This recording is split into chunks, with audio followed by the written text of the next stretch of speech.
Selamat malam, saudara. Bagaimana kabar Anda? Selain 3 informasi utama tadi, Kompas Malam juga menghadirkan sorotan penting lainnya yang menjadi pilihan sepanjang hari ini. Bersama saya Nitya Anissa, hanya di Kompas TV, independen, terpercaya. Kita akan ke informasi pertama, saudara. Sempat dihadang aparat gabungan TNI Polri pada Sabtu sore, kelompok massa di Sidogiai, Papua Tengah kembali melakukan aksi penyerangan. Massa membakar 6 kantor pemerintahan. 6 bangunan yang dibakar diantaranya adalah kantor BPKAD, kantor Dinas Pendidikan, kantor Keuangan, kantor Inspektorat, kantor Dinas Lingkungan Hidup, dan kantor Dukcapil.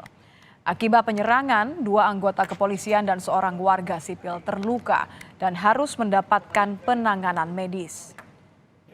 Kericuhan dipicu lantaran salah satu warga diduga tewas terkena tembakan aparat.